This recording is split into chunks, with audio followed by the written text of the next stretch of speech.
ce matin. Et je laisse la parole à l'homme de Dieu. Amen.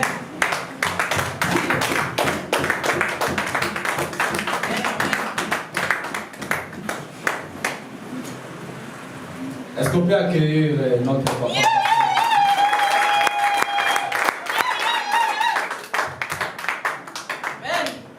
Amen. Merci.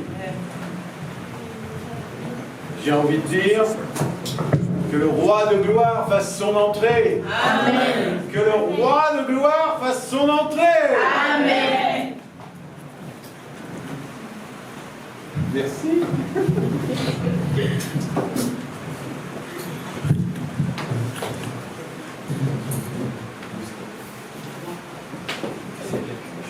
Oui, vous êtes là.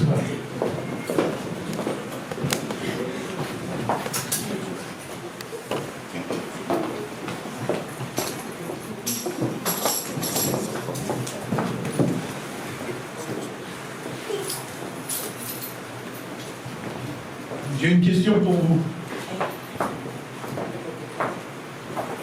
Est-ce qu'on peut vivre des miracles encore aujourd'hui? Oui. Amen? Amen. Est-ce que c'est sûr? Amen. Est-ce que vous voyez beaucoup de miracles dans vos vies? Amen. Vous dites Amen? Amen. Ah, alors je vais vous donner la parole, c'est vous qui allez prêcher ce matin. Si vous vivez beaucoup de miracles, comme au temps des apôtres, je vais vous donner la parole. Moi, je l'ai vécu. Amen. Amen. Je l'ai vécu dans ma maison. Amen. Amen. Elle a donné mon fils. Amen. Il était mort, Dieu l'a donné grâce. Amen. Amen. Amen.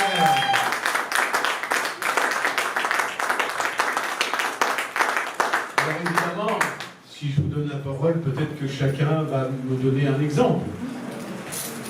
Moi, je vous en parlerai peut-être aussi tout à l'heure. Mais lorsqu'on lit les Actes des Apôtres et que l'on voit l'action du Saint-Esprit, les miracles qui se produisaient étaient vraiment en quantité, non? Chaque jour, il y avait des miracles. Je ne parle pas de Jésus, hein. Je parle dans les Actes des Apôtres. Les apôtres, une fois que Jésus leur a donné une mission, quand on lit les actes, je ne veux pas dire à chaque ligne, mais à chaque page, on voit les miracles. Et quand on voit ça, est-ce qu'il n'est pas normal de se poser des questions aujourd'hui? Est-ce qu'à chaque page de votre vie, vous vivez des miracles? C'était plutôt ça ma question. Je pense que les apôtres vivaient, j'ai envie de dire, dans le royaume du miraculeux. Et même des laïcs, parce qu'à un moment donné, ils ont été laïcs, des laïcs comme Étienne, comme Philippe, parce qu'au début, ils ne s'occupaient que des tâches matérielles. Ils servaient aux tables, ils vivaient dans la puissance du Saint-Esprit quand même. N'est-ce pas? Ils opéraient des miracles et ils ont réussi à bouleverser des villes entières.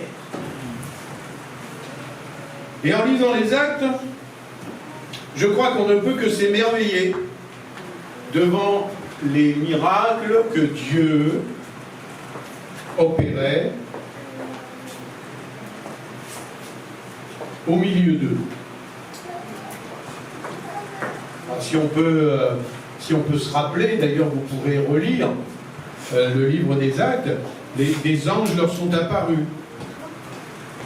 Ils ont fait tomber leurs chaînes. Ils les ont fait sortir de prison. Et pourtant ils étaient étroitement surveillés, n'est-ce pas? Ils avaient des visions impressionnantes. Ils avaient des visions claires. Ils avaient des visions détaillées. Regardez Philippe. Il voit un ange qui le conduit vers un dignitaire éthiopien, n'est-ce pas? Et il va le baptiser. Saul, qui va devenir Paul, qui persécutait les croyants en Jésus, voit Jésus qui va le transformer en témoin pour Christ. On voit Pierre qui était tellement rempli du Saint-Esprit qu'on amenait les malades dans les rues sur des lits et des couchettes afin que son ombre les couvre et les guérisse. Wow. Des paralysés étaient guéris et entraient en sautant au temple. Waouh! Dieu faisait des miracles extraordinaires par les mains de Paul. Si bien qu'on appliquait aux malades des linges que l'apôtre avait touchés. Et les maladies quittaient et les esprits mauvais sortaient. Acte 19, versets 11 et 12.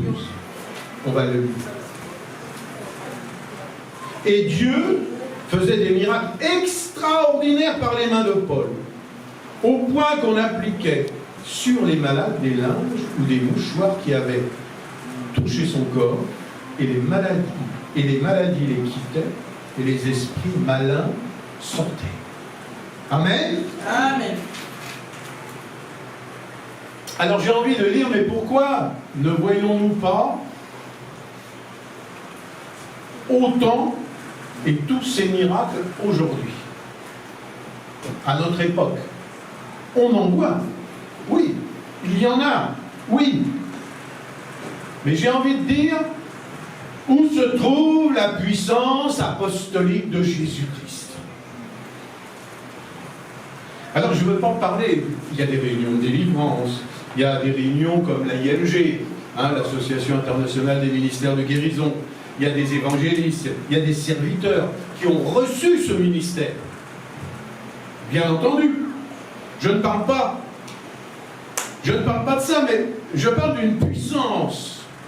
Je parle d'une vie miraculeuse que peuvent expérimenter chaque croyant.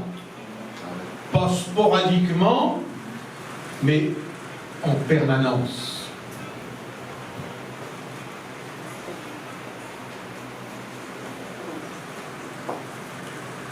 Dieu n'a pas changé. N'est-ce pas? Amen. Amen. C'est nous qui ne sommes plus les mêmes. Ce sont les chrétiens qui ont changé. Amen. Et je me mets dans le lot. Je ne veux pas me mettre à part, parce que je suis sur l'estrade aujourd'hui. Le Seigneur est avec nous. Nous avons toujours les mêmes promesses de Dieu. Et Dieu est toujours disposé à tenir ses promesses. Amen. Malheureusement, l'idée que nous n'avons pas besoin du miraculeux se répand à tous les niveaux de nos jours. Vous savez, certains, je parle du monde chrétien, certains pensent et disent notre génération possède une plus grande révélation.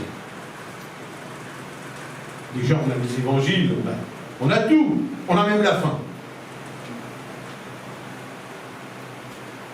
Notre génération est plus instruite. Ses connaissances sont beaucoup plus grandes. Et certains pensent que nous ne pouvons pas nous attendre à ce que le Seigneur opère de la même façon aujourd'hui, car c'était à l'époque nécessaire pour établir l'Église primitive. Mais c'est plus nécessaire maintenant. Mon frère, ma soeur, sachez que je ne suis pas d'accord avec ça, et je pense que Jean non plus n'est pas d'accord avec ça. Si les miracles étaient nécessaires au moment de l'établissement de l'Église, Ils le sont encore bien plus davantage aujourd'hui, dans les derniers temps que nous vivons, parce que Jésus revient bientôt. Amen. Notre confort nous endort. Et j'ai employé un mot encore un peu plus fort, notre confort nous abrutit.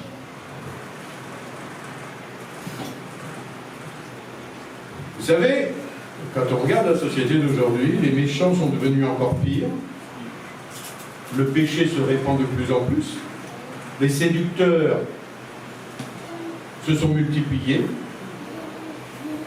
et on s'aperçoit aujourd'hui que la violence est impossible à contrôler. J'ai envie de dire, l'enfer est en train d'élargir ses frontières. Satan se déchaîne avec colère. L'apostasie s'étend et les doctrines démoniaques nous envahissent. C'est une mise en garde que je vous fais ce matin. Les anges de Satan se présentent sous des habits de lumière et deviennent des charmeurs. Les pratiques coupables sont dépénalisées. Des parents font subir des sévices sexuels à leurs propres enfants. Même les bébés en sont victimes au jour d'aujourd'hui. Il y a des déviances sexuelles qui sont acceptées. La cocaïne, le crack, l'héroïne, l'alcool, ça fait partie du quotidien des jeunes. L'alcool également. Et ça dévaste tout sur son passage. Et ces puissances maléfiques transforment des adolescents en voleurs et en meurtriers. Ils deviennent fous. De nouvelles maladies se répandent dans le monde entier. Je ne suis pas en train de vous parler d'Apocalypse, hein, mais de ce qui se passe en ce moment dans le monde. Nous avons besoin de Jésus. Amen. Nous avons besoin de sa présence, nous avons besoin de sa puissance, parce que c'est lui qui sauve. C'est lui qui guérit. C'est lui qui accomplit des miracles. Et qui va et qui doit accomplir des miracles encore plus que pour les nations précédentes, pas les nations, les générations précédentes. Les apôtres, mes frères et sœurs, connaissaient le prix du miraculeux et ils ont payé le prix. Mais nous, beaucoup de chrétiens ont refusé de le faire. Beaucoup de chrétiens ont refusé de payer le prix. Le livre des Actes raconte l'histoire d'hommes et de femmes saints et saintes qui ont recherché la face du Seigneur. Du début à la fin, il nous rappelle que la prière fait agir Dieu. La prière fait agir Dieu.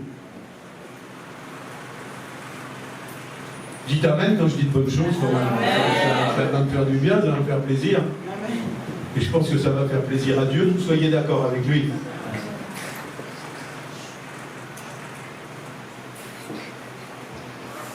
Que ce soit dans la chambre haute, dont on parle dans les Actes, que ce soit en prison, que ce soit dans un endroit secret, ou encore chez Simon, on voit que les disciples priaient.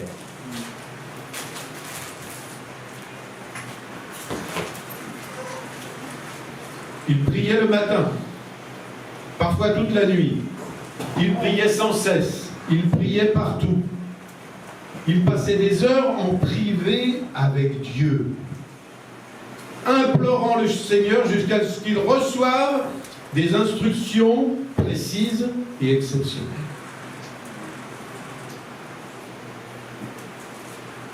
Je reviendrai peut-être dessus tout à l'heure, mais prier, ça ne veut pas dire parler tout le temps.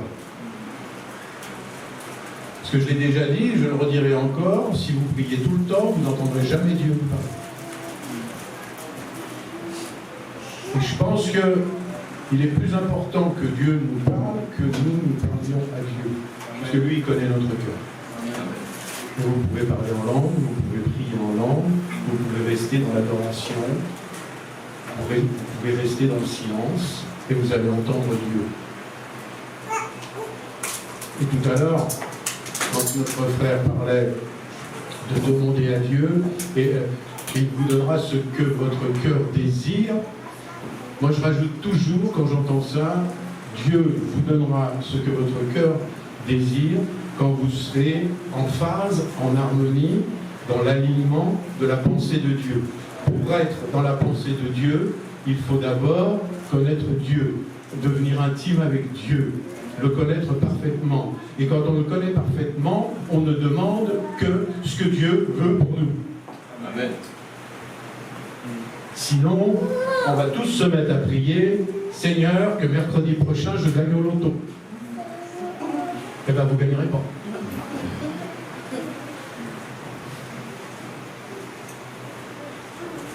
Mais si vous lui demandez, Seigneur, j'ai ma voisine à côté, elle est malade, elle te cherche peut-être, elle ne me croit pas. Seigneur, donne-moi, remplis-moi de ton esprit pour lui parler, pour la convaincre. Là, le Seigneur va t'exaucer. Amen. Amen. Amen. Regardez un petit peu. Ananias. J'aime beaucoup Ananias. Dévoué, pieux, laïque, simple serviteur, est utilisé par le Seigneur. Nous l'avons dans Actes au chapitre 9. Actes au chapitre 9, versets 10 à 12. Or, il y avait à Damas un disciple nommé Ananias. Le serviteur lui dit dans une vision, le Seigneur pardon, lui dit dans une vision, Ananias. Il répondit, me voici Seigneur. Et le Seigneur lui dit, lève-toi, va dans la rue qu'on appelle la droite, et cherche dans la maison de Judas un nommé Saul de Tarse. Car il prie, il a vu en vision un homme du nom d'Ananias qui entrait et qui lui imposait les mains afin qu'il recouvre la vue. Ananias lui répondit, Seigneur, j'ai pris plusieurs personnes. Dieu va utiliser Ananias. Mais je pense qu'Ananias était en train de prier. Ananias était à l'écoute de la voix de Dieu. Dieu lui a dit de se mettre en route. Il a nommé la rue, la maison, le nom, le propriétaire et celui de l'homme pour qui il devait prier. Dieu a même révélé à Saül, ce qui allait arriver. Il lui a tout dit. Alors, pourquoi tant de détails et de précisions à ce nouveau converti? Parce qu'il priait. Il était à l'écoute. Il écoutait ce que Dieu avait à lui dire. Pendant 3 jours, Saul a jeûné et prié. Il ne disait pas, Seigneur, qu'est-ce que tu peux faire pour moi? Parce que nous, quand on prie, qu'est-ce qu'on fait la plupart du temps? On demande, on demande, on demande. Mais lui, il disait pas, Seigneur, qu'est-ce que tu peux faire pour moi? Mais plutôt, Seigneur, que veux-tu que je fasse? Vous savez, quand vous êtes dans la volonté de Dieu, Dieu va aussi pourvoir à vos besoins et vous bénir également. Amen. Si Saul avait été sauvé à notre époque, essayons d'imaginer, j'aime bien imaginer moi. S'il avait été sauvé à notre époque, si ça s'était passé à notre époque, il aurait été attiré dans notre monde de matraquage publicitaire par une campagne médiatique éclair. Il aurait été sur les réseaux sociaux, il aurait fait un best-seller et il aurait été invité à témoigner partout. Et il aurait joué quoi? Les vedettes. Pourquoi pourquoi beaucoup de ceux et celles qui sont sauvés, qui rencontrent Dieu de nos jours, se retrouvent dans la confusion et ne savent plus quoi faire. Saul a attendu d'entendre la voix du Seigneur et ses instructions. Il a attendu 3 jours. Il a appris à connaître la voix du Seigneur et à compter sur sa direction. Je répète souvent, si tu apprends à connaître Dieu, tu vas reconnaître sa voix lorsqu'il va te parler. Dieu le dirigeait déjà. Pas besoin de prophète, pas besoin de conseiller pour savoir quoi faire, pas de parole de connaissance. Le Seigneur lui avait dit, je te montrerai. Acte 9, verset 7. Alors, ne me faites pas dire ce que je ne veux pas dire, bien sûr. Je ne veux pas dire que les ministères sont inutiles, mais bien souvent, le Seigneur veut et peut nous parler et nous diriger sans intermédiaire.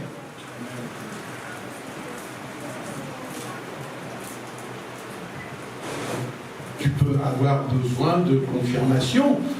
Tu penses que le Seigneur t'a parlé, tu peux aller aussi en parler. Mais si Dieu veut te dire quelque chose personnellement, il n'a pas besoin de passer par quelqu'un d'autre. Regardez, on va encore imaginer. Imaginons aujourd'hui, un pasteur s'approche de Saul. Saul est en train de vivre son expérience là aujourd'hui. Donc il y a un pasteur qui s'approche.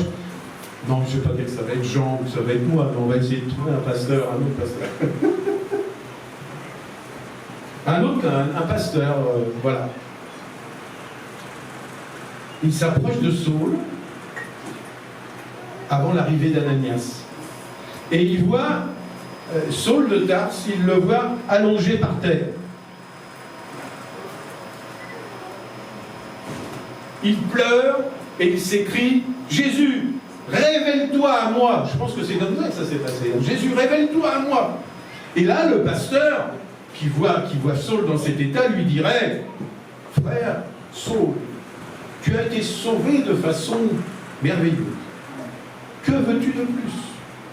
Accepte-le par la foi. Parce que là, comme je te vois, tu es en train de sombrer dans le fanatisme. Ne sais-tu pas que des âmes meurent en ce moment même un peu partout? Dieu t'a appelé à évangéliser. C'est sa volonté, va gagner le monde pour Jésus. Et j'imagine Saul en train de lui répondre, frère, pasteur, je ne bougerai pas d'ici, excuse-moi, mais j'attends un certain Ananias. Alors là, le pasteur répondrait, tu es fou.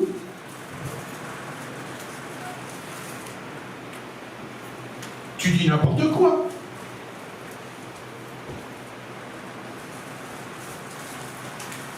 Et Saul répondrait, mais j'attends. L'autre, mais qui t'a dit qu'il devait t'imposer les mains et que tu serais guéri? Et Saul va répondre, le Seigneur m'a dit dans une vision, je sais son nom, je sais ce qu'il va le faire et je serai guéri. Allons, voyons. Pasteur.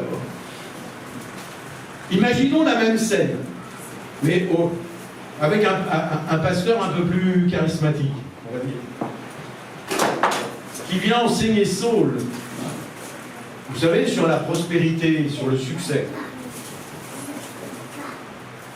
Frère Saul, je t'apporte un exemplaire de mon dernier livre.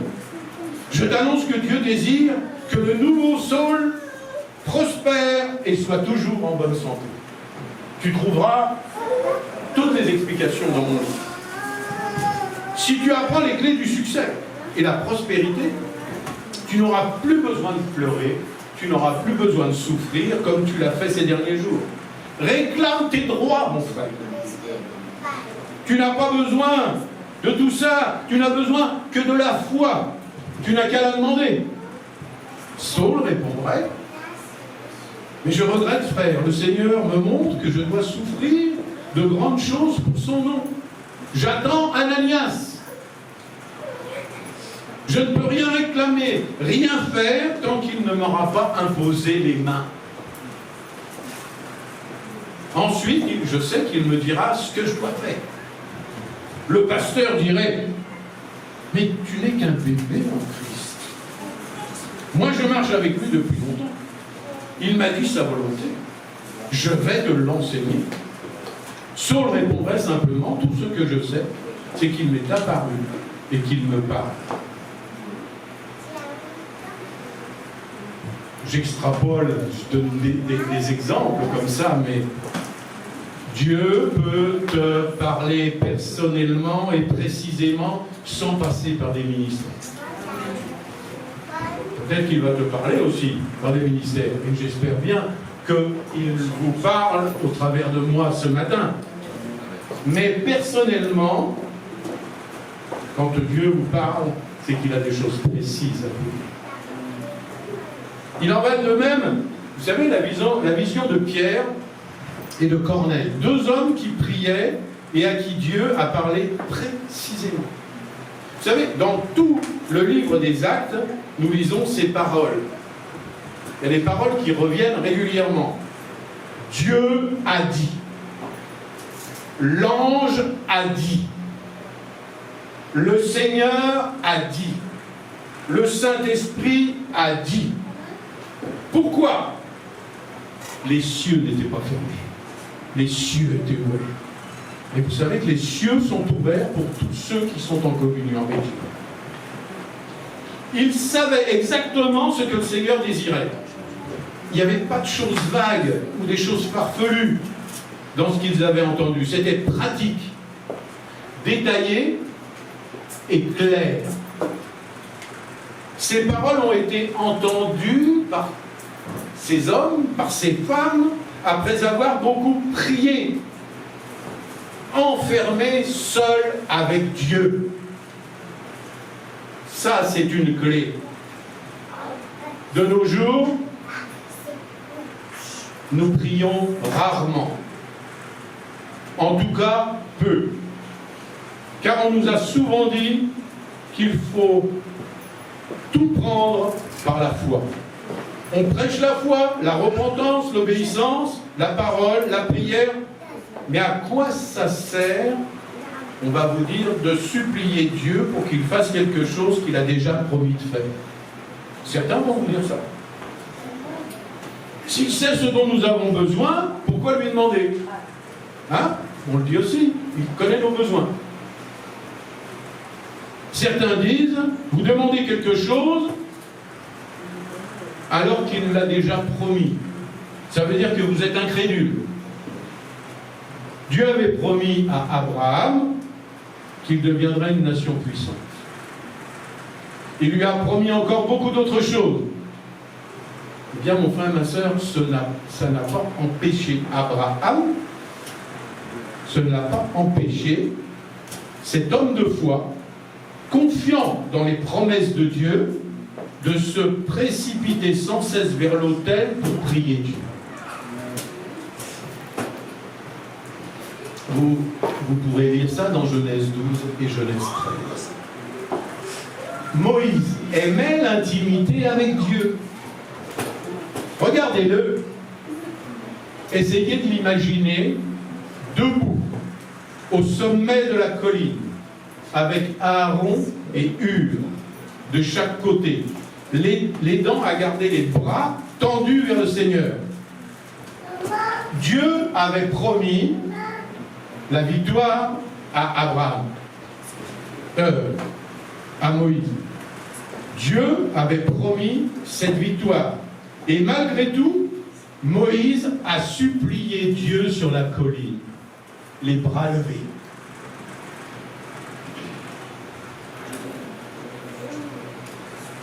Cette attitude qu'avait Moïse, c'est une attitude de prière. Il y a plein de façons d'être en prière. savez, vous me voyez, quand je viens ici, vous me voyez souvent assis. Je suis beaucoup moins expressif, on est tous différents. Mais vous pensez que je reste à compter les moutons ou je prie, ou j'écoute ce que Dieu a à me dire. Si nous nous comparons avec l'Église, avec cette Église primitive dont je vous ai parlé, nous sommes des athées quand il s'agit de la prière. C'est ennuyeux et difficile, on a un peu honte et on ne sait pas quoi dire. C'est comme un couple qui se parle peu, l'un ne s'occupe pas ou peu de l'autre, ça devient de la routine. Vous voyez? Va avec Dieu, c'est pareil. Avec Dieu, ben, je pourrais dire, depuis le temps que je suis converti, avec Dieu, on est un vieux couple. Comme avec mon épouse, on est un vieux couple, mais on se parle encore. On se parle toujours. On partage toujours. Avec Dieu, c'est la même chose. Que tu sois jeune converti, que tu sois vieux converti, ta relation doit être, j'ai envie de dire, bouillante avec le Seigneur.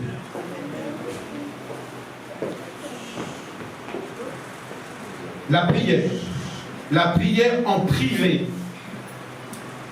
est l'arme la plus puissante que Dieu nous ait donnée. Il ne faut pas attendre d'être réunis à l'église pour prier et pour écouter Dieu. Parce que là, tu mets la charrue avant les bœufs. Tu dois prier avant de venir à l'église. Tu dois te préparer. C'est pas arrivé à l'église que tu pries. C'est avant. Qu'est-ce que j'ai fait avant de venir ici? Ben, j'ai prié avec ma femme.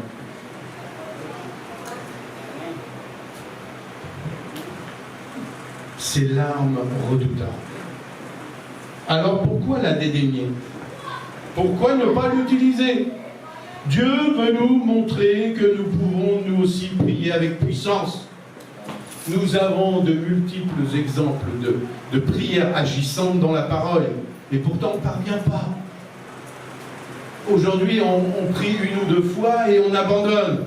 Ça ne marche pas, les problèmes continuent, j'ai rien reçu. Une des clés, c'est la persévérance.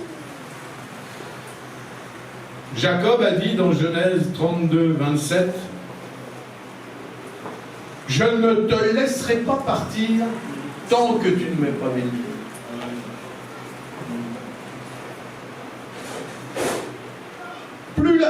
Écoutez bien, je suis assez fier de ma phrase, donc essayez de la retenir, s'il vous plaît.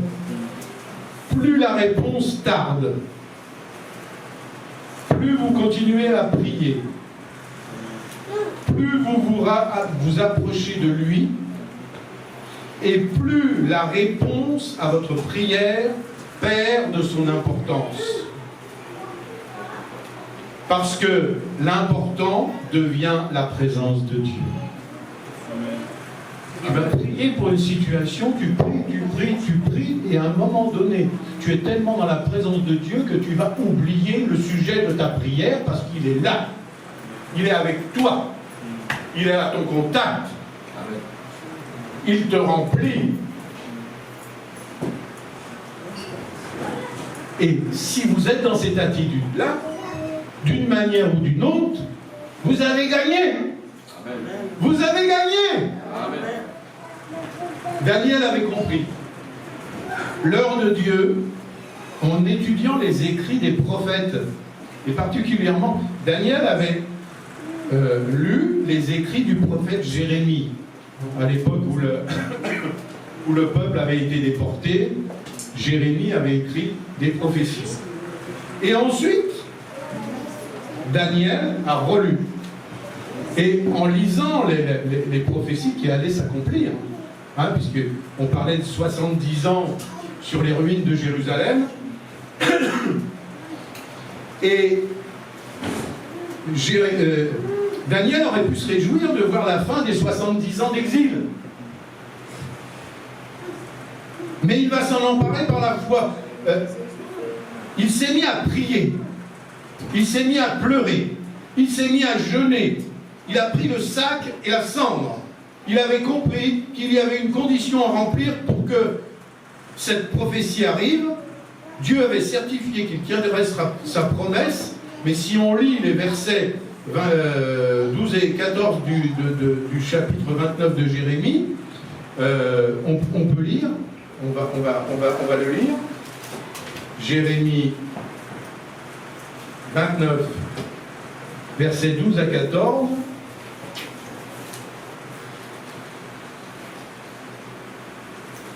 Vous m'invoquerez et vous partirez. Vous me prierez et je vous exaucerai. Vous me chercherez et vous me trouverez. Si vous me cherchez de tout votre cœur, je me laisserai trouver par vous, dit l'Éternel, et je ramènerai vos captifs. Vous voyez ? Vous savez, le péché empêche souvent l'accomplissement des promesses divines. Mais le manque d'intérêt peut aussi l'empêcher. Dans Deutéronome, au chapitre 4, au verset 31 et 31, on va le lire. Dans Deutéronome 4, versets 30 et 31, il nous est dit: au sein de ta détresse, toutes ces choses t'arriveront. Alors, dans la suite des temps, tu retourneras à l'Éternel, ton Dieu, et tu écouteras sa voix. Car l'Éternel, ton Dieu, est un Dieu de miséricorde qui ne t'abandonnera point, ne te détruira point, et il n'oubliera pas l'alliance de tes pères qu'il leur a jurée.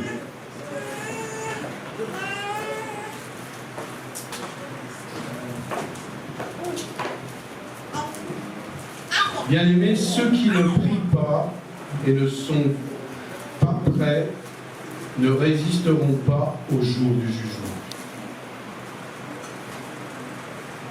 Ils seront, j'allais dire, subjugués par les hordes de démons. Apocalypse 6, 17 nous pose la question. Car le grand jour de leur colère est venu, et qui pourra subsister? Tous les enfants de Dieu, tout enfant de Dieu qui s'est enfermé avec le Seigneur dans la prière résistera.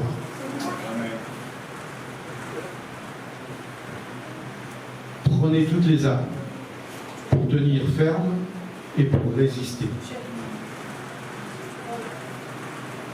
Ça, c'est un avertissement pour que nous retournions à l'intimité avec Dieu dans la prière et lui demander de vivre dès maintenant dans le royaume du miraculeux. Si vous recherchez Dieu, si vous entrez dans son intimité dans la prière, il vous répondra, il vous parlera, vous aurez des révélations et vous aurez des songes. Vous savez, mon rêve, et je pense que c'est le rêve de certains, si ça pouvait être le rêve de tout le monde ici, c'est de vivre comme du temps des Actes des Apôtres. Avec les mêmes bénédictions, avec les mêmes onctions. Et quand nous regardons la vie d'hommes ordinaires comme Moïse, Joseph, Élie, Pierre, Paul, dans la Bible, parce que c'était des hommes ordinaires, hein, n'est-ce pas? Si nous regardons de nos jours des personnages qui ont vécu à notre époque, mais un peu avant, alors il y a des grands hommes, je ne sais pas si vous les connaissez, mais Smith Wigglesworth, Moody, Catherine Kuhlman, Billy Graham, Yonggi Cho, Eddie Baker, encore d'aujourd'hui, on pourra ajouter plein d'autres frères et sœurs, on constate que tous vivaient à notre époque le surnaturel de Dieu. Bien sûr, on n'a pas à se comparer les uns aux autres, mais il est évident qu'on peut constater Lorsque nous observons nos propres vies, nous remarquons que l'intervention de Dieu est assez rare. C'était le début de mon propos. C'est un constat. Ce n'est pas pour vous choquer ou pour vous culpabiliser. Bien souvent, dans les églises, on le voit notamment dans les réunions de la IMG, une fois par mois, il y en a une à Saint-Étienne, et on voit les gens toujours malades, souvent dans le besoin, le manque, parfois avec une vie amère, une vie fade, routinière, où il ne se passe rien. Pourtant, on sait que Dieu est capable d'intervenir surnaturellement dans les affaires de notre vie et dans celles des autres aussi. N'est-ce pas? Amen. Alors si vous êtes comme moi, on peut se poser cette question. Que nous manque-t-il?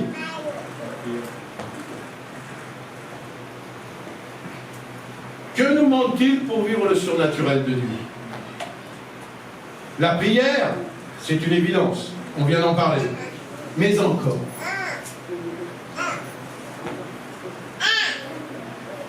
Et pourtant, on connaît tous ce verset de la parole de Dieu et qu'on peut répéter relativement souvent dans Marc 9, 23. Tout est possible à celui qui croit. Ce verset nous dit que la foi est la vertu qui amène le surnaturel de Dieu dans notre vie. Donc, tout se situe au niveau de notre foi.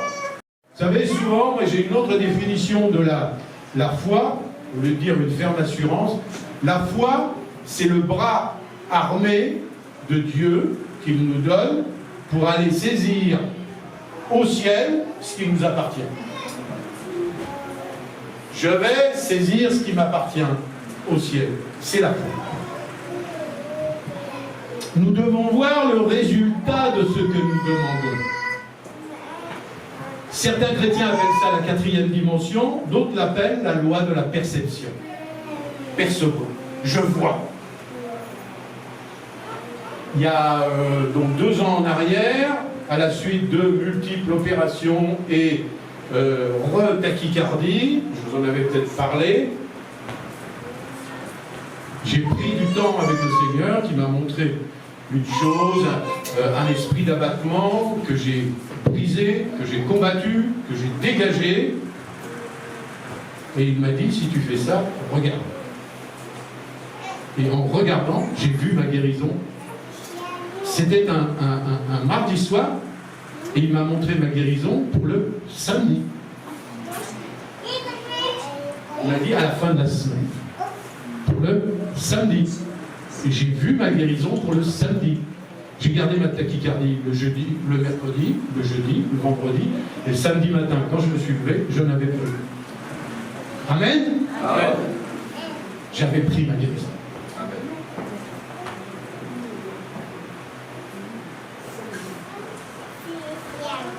On doit aller au-delà de l'instant présent et se projeter par la foi, par notre position en Christ, assis dans les lieux célestes.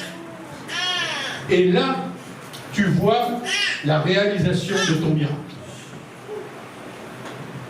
Que celui qui est stérile voit ses enfants. Que celui qui a une petite église voit des milliers de personnes assises en face. Que celui qui est malade se voit guéri. C'est pas la méthode Coué que je suis en train de vous parler. À force de se répéter, ça va marcher. Non, non, c'est pas ça du tout. C'est pas de la psychologie à 2 balles. C'est la foi active. Regardez, un exemple biblique. Dieu a demandé à Abraham d'utiliser la loi de la perception pour le soutenir dans le combat de sa foi. Dans Genèse 13, l'Éternel dit à Abraham, après que Lot se fut séparé de lui, lève les yeux, et du lieu d'où tu es, regarde vers le nord et le midi, vers l'orient et l'occident, car tout le pays que tu vois, je le donnerai à toi et à ta postérité pour toujours. Et aussi dans Genèse 15, après l'avoir conduit dehors, il dit, regarde vers le ciel, et compte les étoiles, si tu peux les compter. et il lui a dit, telle sera ta postérité. Dieu venait d'apprendre à Abraham à visualiser son miracle et à le préparer à vivre ce qu'il n'avait pas encore réalisé. Ça, c'est la loi de la perception. Dieu lui a appris. Donc, au travers de la Bible, il nous l'apprend à nous. Regarde. Regarde ce que j'ai pour toi. Ce que tu n'as pas encore, mais tu l'as déjà dans les lieux célestes. Et la deuxième clé, c'est préparer son champ en attendant le miracle. Et après, je vais m'arrêter là. Vous savez, une histoire. 2 fermiers priaient pour qu'il pleuve alors qu'ils étaient en train de vivre une période de sécheresse très très dure. Les sols étaient secs, les sols étaient durs, ils étaient craquelés, comme ça se passe dans beaucoup de pays, malheureusement aujourd'hui à cause du réchauffement climatique. Et ils se sont préparés parce que c'était des chrétiens et ils priaient pour que la pluie vienne. Et la pluie est venue et elle a arrosé les 2 terrains.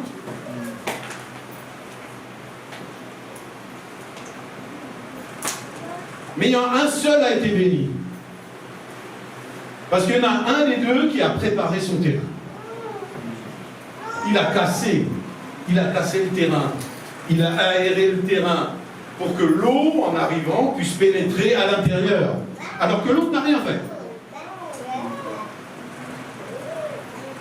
Celui qui a pris le temps de préparer son champ, c'est celui qui a préparé son miracle. Il a préparé son miracle. Il s'est mis en situation de recevoir sa bénédiction. Est-ce que tu te mets en situation pour recevoir ta bénédiction? C'est pareil. Allez, un dernier exemple. Vous savez, tout le monde la connaît presque, cette histoire. Pareil, période de grande sécheresse aux États-Unis, dans une ville des États-Unis, et une ville où 80% des gens sont chrétiens, évangéliques, bref. Et tout le monde décide, on va se réunir au stade et on va demander que Dieu nous envoie la pluie. Alors, toutes les églises sont mobilisées, hein, les pasteurs ont sur la chair, demain, on se retrouve tous à telle heure, au stade. On va prier, on va intercéder pour que Dieu amène la pluie. Et le lendemain, on voit les gens sortir de chez eux, tous. Et tous sortent de chez eux. Les plus TTTTS, très spirituels, TTTTS, très spirituels, partent au stade, la Bible sous la main. Et dans le lot, il y a un petit gamin, on le voit, c'est bizarre par rapport à tout le monde, c'est le seul qui n'a pas de Bible, mais il a un parapluie. Lui, il a préparé son miracle. Il savait que Dieu allait répondre à sa prière.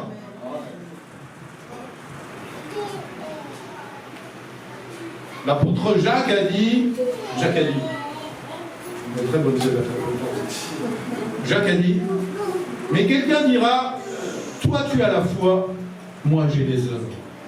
Montre-moi ta foi sans les œuvres et moi je te montrerai la foi par les œuvres.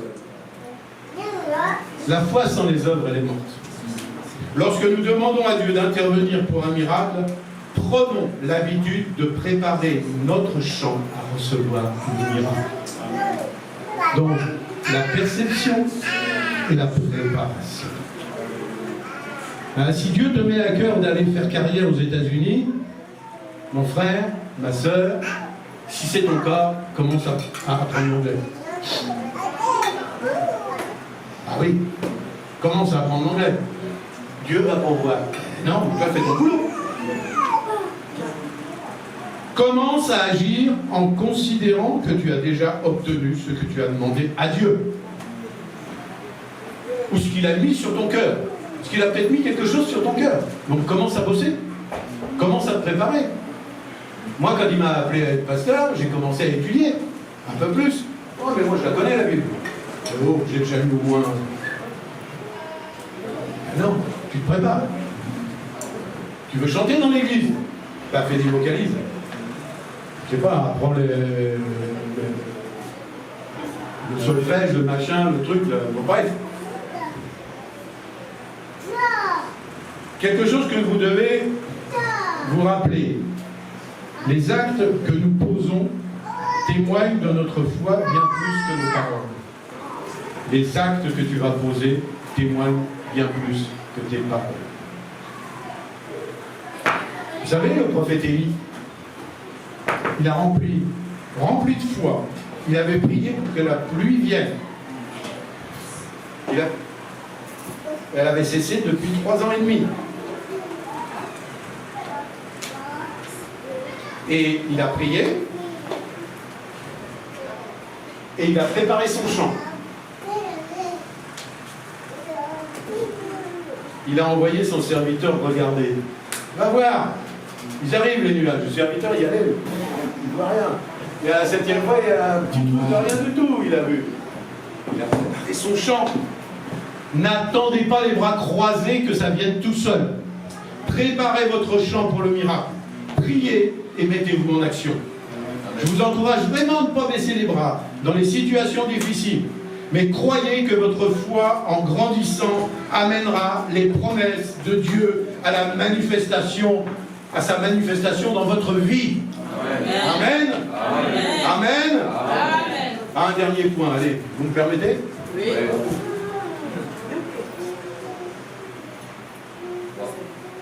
Au travers de ce que nous lisons dans la parole, nous voulons vivre le surnaturel, le miraculeux de Dieu dans nos vies, et aussi dans ceux que nous aimons, ceux qui sont autour de nous. mais peut-être que pour celui pour qui tu pries, celui vers qui tu te penches, c'est peut-être autre chose. Le miraculeux qui l'attend, c'est peut-être simplement ton sourire, ton attention, ton écoute, un geste, de la compassion. C'est peut-être ça le surnaturel pour lui, avant qu'il fasse un pas supplémentaire. Des fois, on s'attend à des choses extraordinaires. Hein. On va vers les gens, on veut leur imposer les mains, on veut leur... Peut-être qu'il attend simplement de l'amour, simplement de la compassion. Il y a des gestes simples qui peuvent avoir un impact puissant sur ceux qui vous entourent. Pas forcément retourner ciel et terre qui amènera ces gens à changer, mais parfois des gestes simples. Une attention. Peut-être une attention. Prier, oui, je vous en ai démontré l'importance. Mais se mettre en action est aussi important. Jésus, il est venu, il a accompli des miracles, il a prié pour des gens, ils ont été guéris, délivrés, mais qu'est-ce qu'il a fait? Il est mort sur la croix, pour toi, pour moi. Il a agi avec puissance, avec autorité. Quand la foule était affamée, qu'est-ce qu'il a fait? Il leur a donné à manger.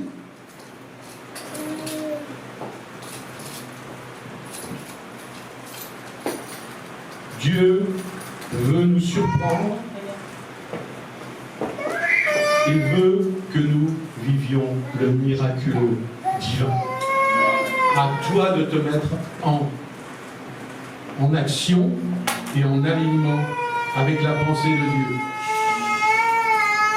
Et je vous garantis que si vous faites ça, Dieu va faire des choses étonnantes à travers vous. Donc, persévérez dans la prière.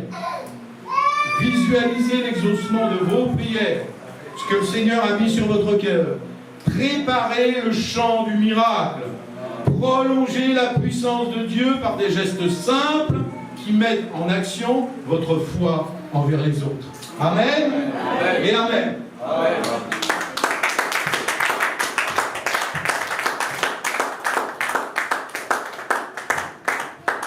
Amen. Alléluia. Est-ce qu'on peut s'élever? Gloire à Jésus. Gloire à Jésus.